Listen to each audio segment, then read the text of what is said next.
Good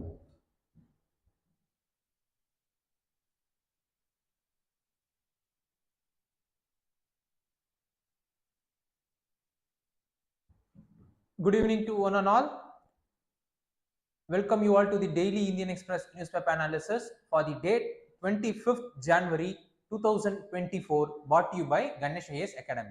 Okay, let's get into the today's newspaper analysis. Mentioned here are the list of articles which we are going to have the analysis in the upcoming slides. So have a look at it. Okay, let's get into the analysis of every article one by one. Border Security Force jurisdiction extended. Why Punjab moved to Supreme Court? So a year before, Home Ministry has released a notification to extend the border areas of the Border Security Force from 15 to 50 kilometers in the states like West Bengal, Assam, as well as Punjab. But Punjab has moved to the Supreme Court to oppose the decision which has been made by the Home Ministry to extend the jurisdiction of Border Security Force. So that is the reason why the news has appeared in newspaper. Let's look into how the news is been related with examination.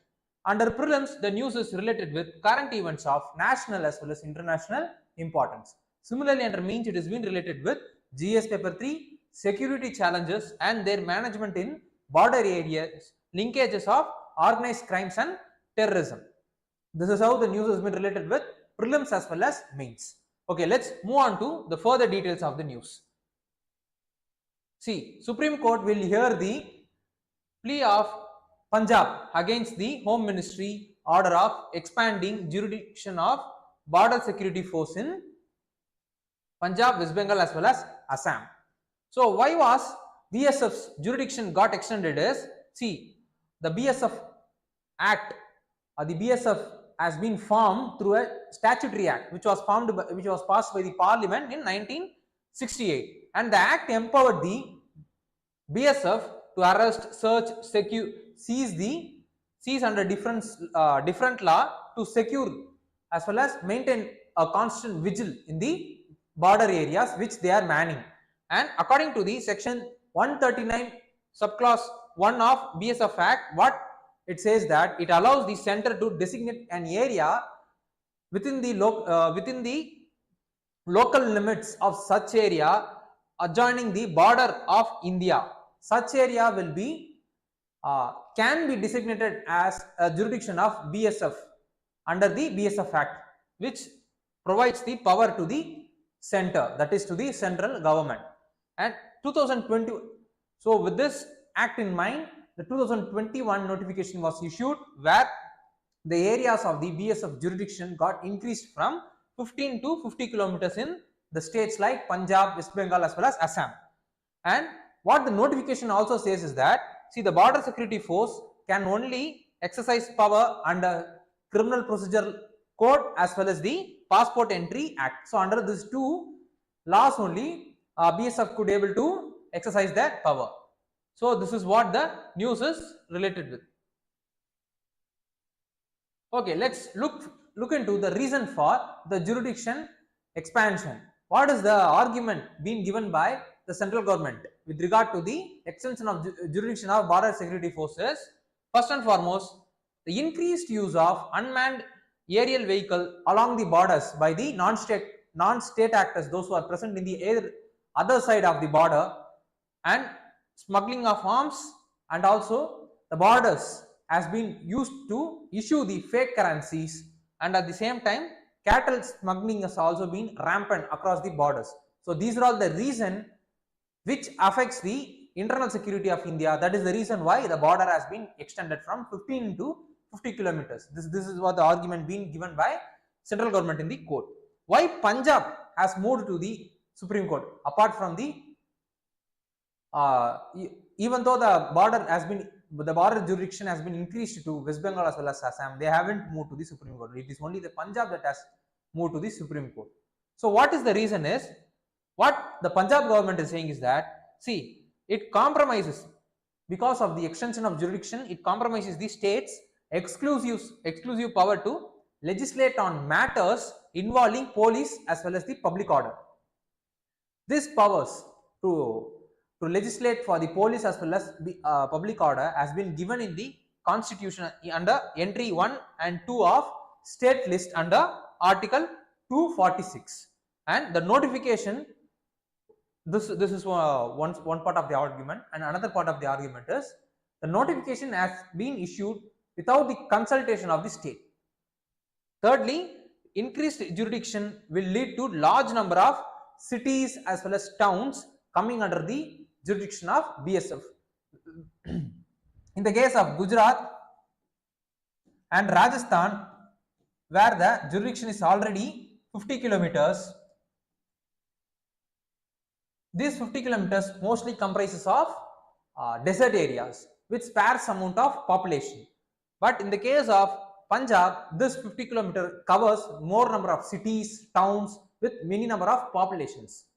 So that is the reason, that is the difference between the jurisdiction with regards to the geographical area, and this is the another argument being given by the Punjab with regards to the border extension in the Supreme Court.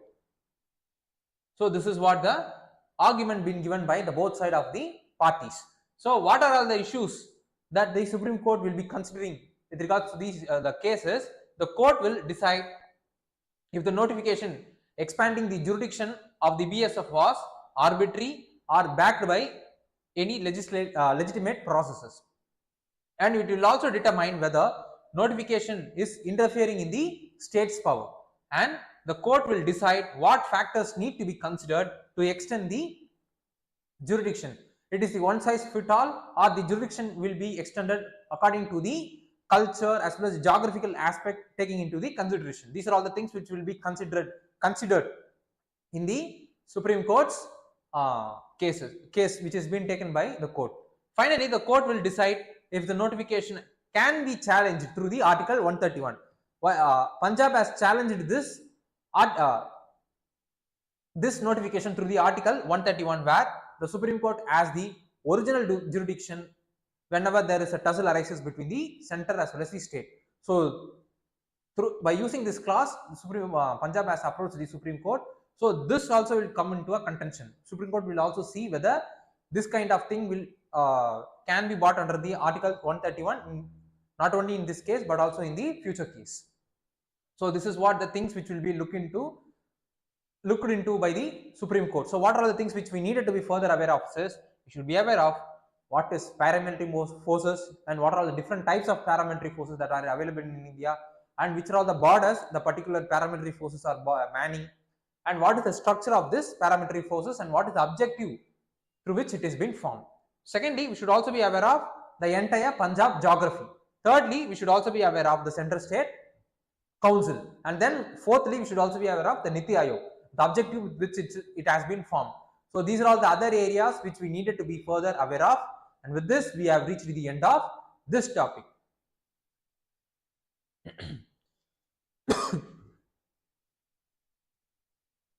Banking system liquidity deficit at record high of 3.4 lakh crore. So recently the banking system's liquidity deficit has increased to 3.4 lakh crore.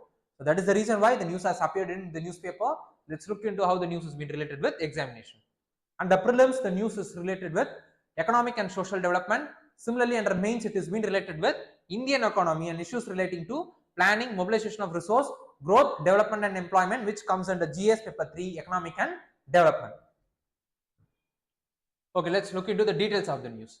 The liquidity in the banking system has turned deficit at a record high of 3.4 lakh crores due to things like moderation in government spending, and then outflow of GST tax, and then slower bank deposit. See, most of the bank deposit is getting migrated to the mutual fund deposits. And another important thing which has led to liquidity deficit in the banking system is the high outflow from foreign portfolio investment. So these are all the major reasons which is for the current crisis, the current liquidity deficit in the bank. And RBI has been conducive or conducting the variable repo rate auction for quite some time to infuse the liquidity into the banking system. But the bankers or the experts in bankers, what they are saying is that the RBI wants the liquidity to be in deficit mode, because CPI, that is the consumer price inflation, consumer price index through which the inflation has been calculated in India, continues to remain above the tolerant limit of 4%. So this is what the details of the news is about. Let's look into the explanation or the analysis part of the news. First, we will look into what is this banking liquidity system. See, the liquidity system in the bank refers to readily available cash the bank has in order to meet their short-term business as well as any other important financial needs. And then if the banking system is a net borrower from RBI under liquidity adjustment facility, means the system liquidity can be said to be in deficit, which is the condition right now. And then if the banking system is in a net lender to, if the banking system is the net lender to the Reserve Bank of India, means then the system liquidity can be called as surplus system or the surplus liquidity system. So the opposite of the case which is right now. So this is what the banking liquidity system is about, and the deficit as well as the surplus liquidity system is about. So let's look into what is the impact of deficit liquidity on people. What impact does it create in the people? First and foremost, the deficit in the banking system will be leading to increased bond yield, which in turn will have impact on the increased interest rate, which in turn will be leading to lower credit outgo from the bank. Secondly, because of the increased interest rate, it will be leading to lesser spending by people because of the lesser credit which they will be availing from the bank because of the increased interest rate. Thirdly, there will be less because of the lesser availing of the credit by the consumers because of the high interest rate. Lesser spending will be taking place, which in turn will be leading to increased lesser economic growth. So this is what the impact it creates on the people as well as the economy in general. So what is this VRR, that is variable repo rate, is about? So whenever the RBI desires to infuse liquidity into a banking system, but the banks are not eager to borrow from the RBI at the repo rate because the interest rate in the economy is already low, which since the interest rate is already low, so in order to overcome this hesitancy by the banks, what RBI will be doing is that RBI will be reducing the rate below the repo rate. So such kind of scenario is called as variable repo rate, and the rate which has been reduced below the repo rate is called as variable repo rate, and this repo rate will at no time will never come below the variable reverse repo rate, that is the rate at which the RBI borrows from the banks.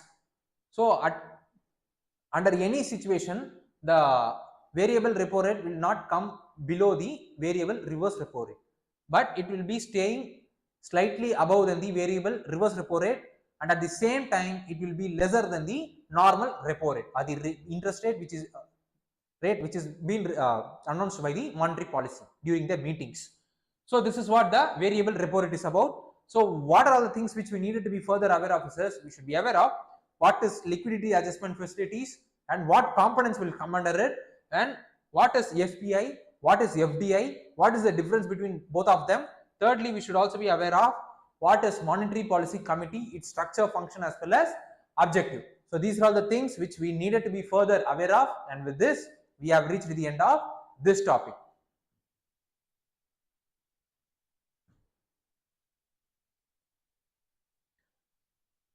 Recently, Turkey has given approval to Sweden to join the NATO.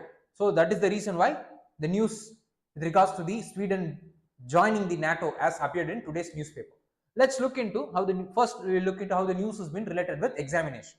Under prelims, the news is related with current events of national as well as international importance. Similarly, under mains, it has been related with effects of policies and politics of developed and developing countries of India's interest as well as Indian diaspora's interest. So this is how the news has been related with examination. Let's look into the further explanation of the news. See, the Turkey Parliament have approved the Turkey's membership in NATO, and to become the member of the NATO, all the existing members should give their approval, which the Turkey has given now. Apart from Turkey, it was the Hungary previously hesitating to include the Sweden into the NATO, and they also has approved the inclusion of Sweden into the NATO. Apart from the Turkey as well as Hungary, all the other NATO countries have given their approval before itself to Sweden to join their organization.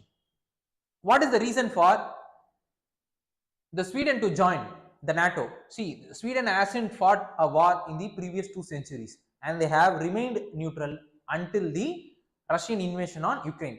So after the Russian invasion on the Ukraine, the Sweden wanted to join the NATO in order to ensure that its security, its internal as well as its external security hasn't been threatened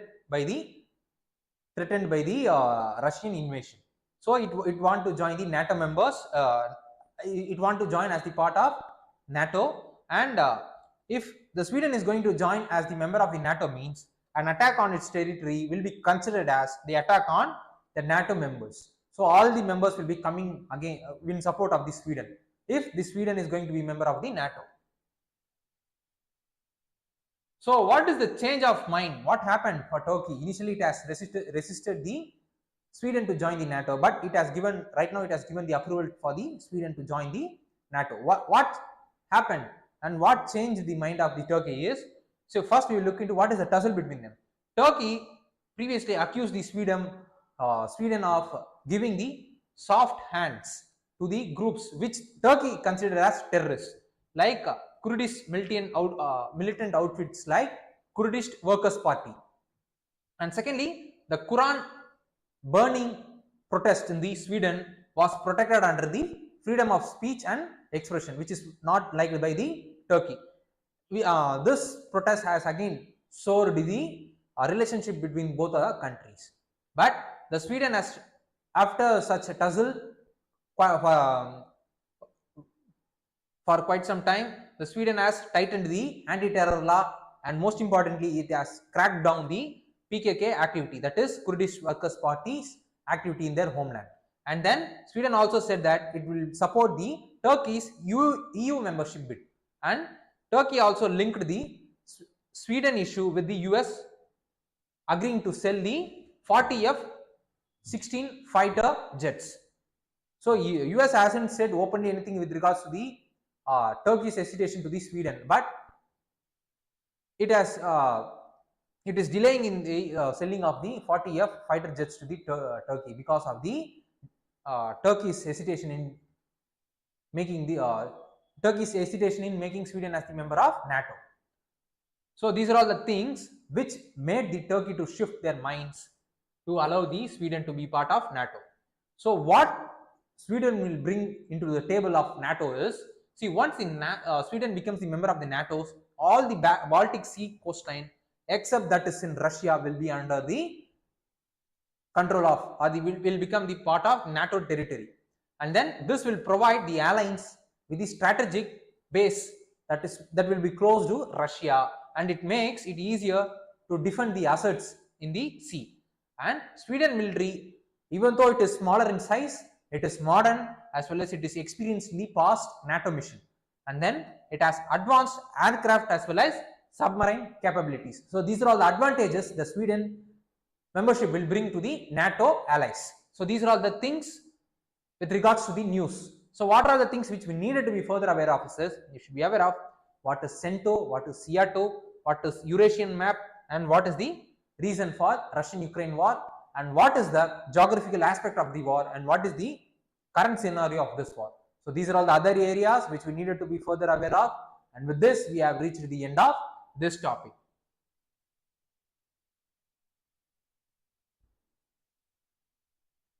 As Army launches Operation Sarvashakthi, it recalls 2003's Sarpvinash in Pir Panjal. So the news is related to the recent operation by Army in the Poonch district, that is in Jammu Kashmir. So this is the reason why it has appeared in today's newspaper. Let's look into how the news is been related with examination. Under prelims, the news is related with current events of national as well as international importance. Similarly, under mains, it is related to GS paper 3, internal security, under a subtopic called role of external state and non-state actors in creating challenges to internal security. This is how the news has been related with examination. Okay, let's look into explanation part of the news. The army has launched the operation called Sarvashakthi in Rajouri Poonch sector of Jammu and Kashmir, which deploys forces on the both side of the Pir Panjal Reach. And why it has been deployed? To target the terrorists who carried out the series of attack on the troops in that Indian troops, those who are present in that area. And then in 2003 itself, 3 major attacks has been happened in that area against the Indian army, and the 20 soldiers have been killed in the attacks. And under this operation, under the operation Sarvashakthi, 3 brigades of additional troops are going to be deployed in this sector, and it is similar like the operation which was carried 2 decades ago, that is in 2003. So back in 2003, Indian forces have launched a operation called Operation Sarpvinash to flush out the terrorists, those who are present in the Rajouri Poonch area, and using those areas as the base to strike the Indian military, those who are present in this region. So in order to act against such kind of activity, in 2003 Operation Sarpvinash has been made. So this operation is also similar like operation which is going to be conducted in that region. So what does this Operation Sarpvinash is about? Following the several encounters, after many attacks by the terrorists, those who are present in the other side of the border, the army carried out the attack in April 2003, and it continued till the end of summer. And it has led to flushing out of the terrorist activity in this in that area, and because of this operation, the peace was maintained until 2017. So from 2003 till 2017, because of this operation, that area was